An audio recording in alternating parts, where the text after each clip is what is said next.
Olá, Diniz, tudo bem? Boa noite. Mário Teles, programa Desfrando a Bola, Portal Fala Tricolor e Web Rádio Voz do Repórter.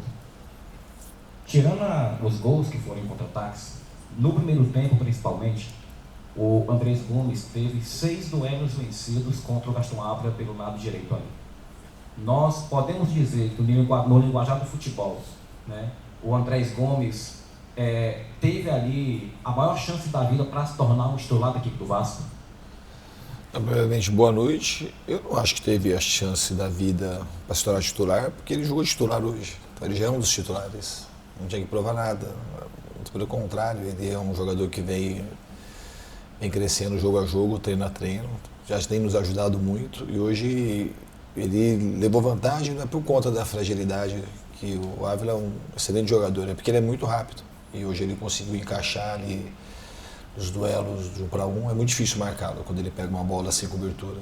Então, a gente está muito contente com o que ele consegue produzir.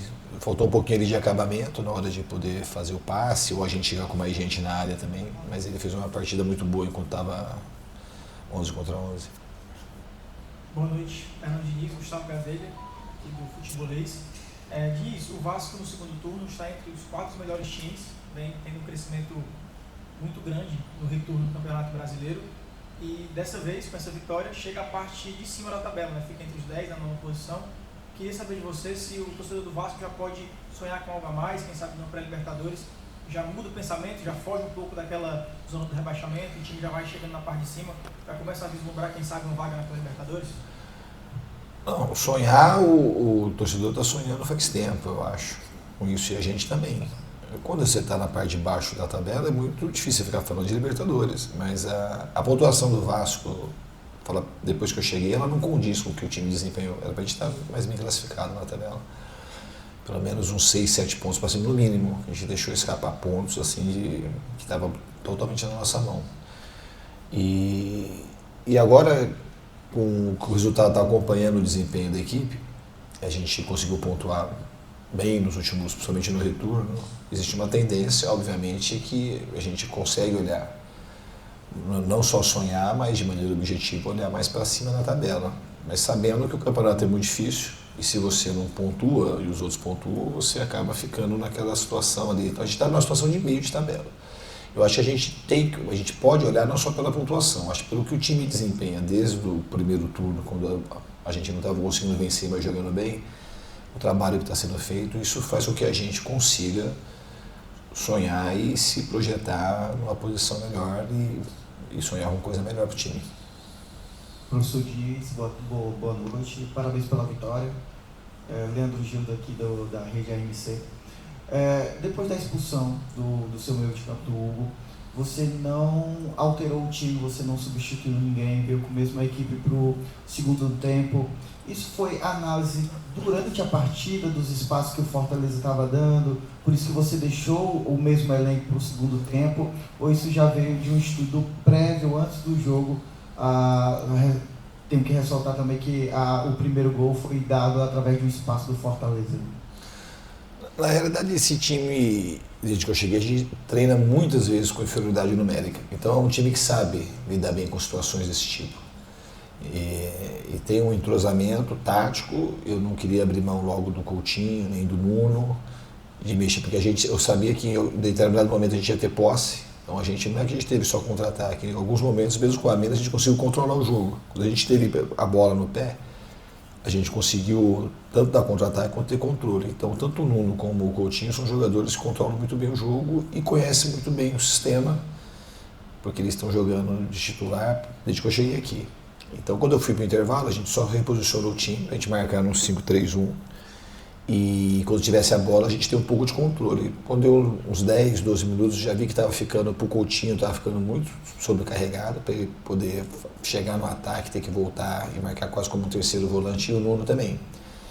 E aí eu fiz as trocas, coloquei o jogador mais fresco, mais saúde e com uma característica um pouco mais de mais força e mais velocidade, que eu acho que a gente conseguiu, quando a gente tinha posse, e aí ter até o contra-ataque com mais velocidade com a entrada do dos jogadores, do David principalmente ali do lado, que é um jogador que chega, ele ajudava a marcar e toda hora conseguia chegar na frente. Então ele tinha ali 30, 35 minutos para jogar, eu sabia que ele ia aguentar fazer a dupla função.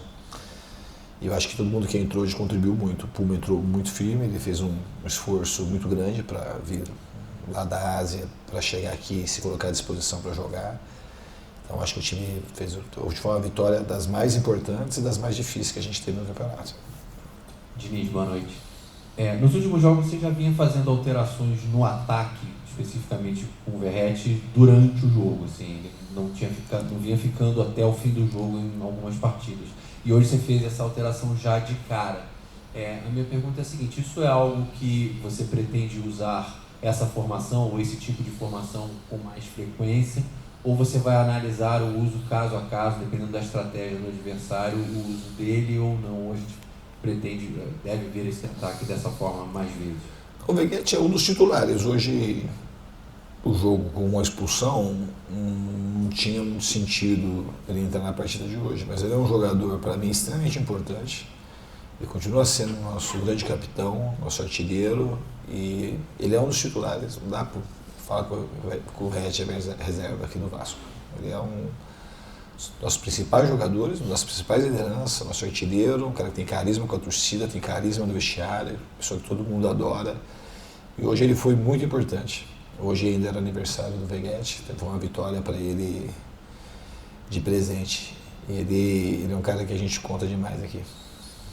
Boa noite, Diniz, Samuel Souza da Rede Multi.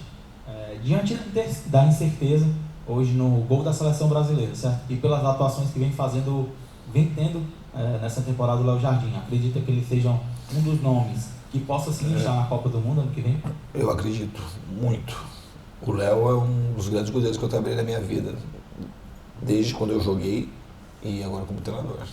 É um jogador muito técnico, muito forte, muito rápido, que cresce em jogos grandes. Então ele certamente ele é um postulante para ir para a Copa do Mundo. É um jogador que tem muito talento e trabalha muito. Então ele é um cara que vai se colocando também aí no radar para ser convocado. Boa noite, Fernando Diniz, Adinaldo Souza, TV União e Rede Multi. Após 22 anos, o Vasco venceu o Fortaleza aqui em casa, quebrando um tabu. E no final do jogo, a gente viu você empurrando seus atletas de forma correta para não cair na confusão. O que você quis passar aquela mensagem, tipo, não cai na confusão, não vamos perder um atleta? Qual foi o seu intuito de tirar os seus atletas daquele momento? Acho que tem muita coisa ali envolvida. A primeira coisa é de sair da confusão mesmo. Não tem sentido, depois do jogo, a gente ficar brigando. E a gente tem jogo contra o Fluminense daqui a pouco.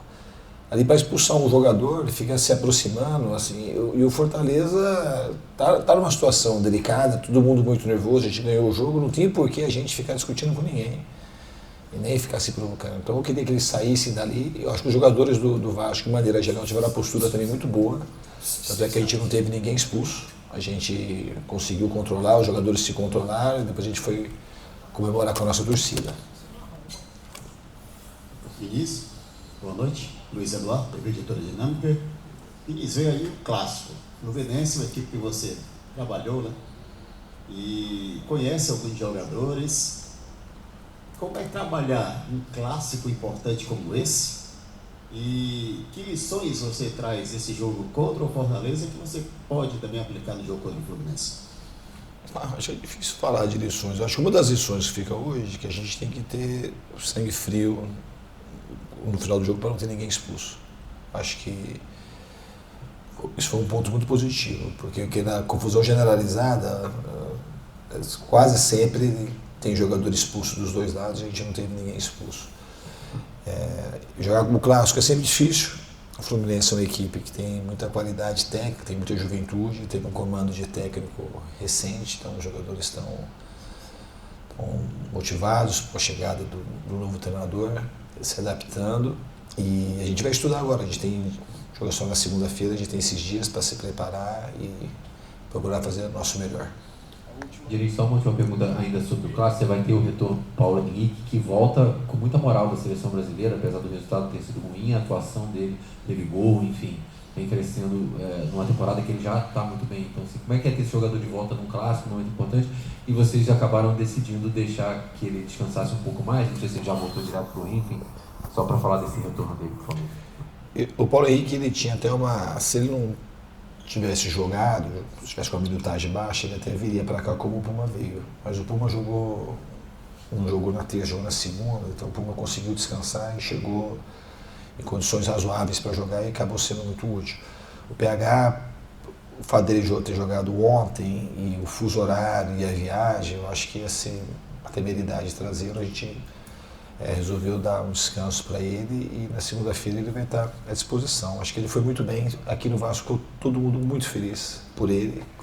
Atuação, eu já tinha ficado muito feliz que ele tinha entrado muito bem contra a Coreia e eu acho que ele deu um passo importante aí para ter uma chance real de disputar a Copa do Mundo.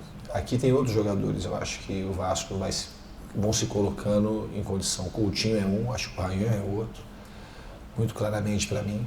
O Ryan é um jogador muito diferente. Considero ele talvez o atacante mais completo do futebol brasileiro. É um jogador que consegue jogar dos dois lados do campo, consegue jogar de 10, consegue jogar de 9, com uma mesma desenvoltura. Um jogador grande, um jogador canhoto, um jogador rápido, um jogador jovem, um jogador que não precisa tomar distância da bola para chutar. Ele chuta de qualquer distância e acerta quase todas as bolas no gol. Um jogador que tem muita intimidade com o gol. Então ele é um atacante completo. O Ryan é um cara, para mim, que ele merece ser olhado com muito carinho pela seleção. Porque ele é muito talentoso e ele tem um potencial gigantesco.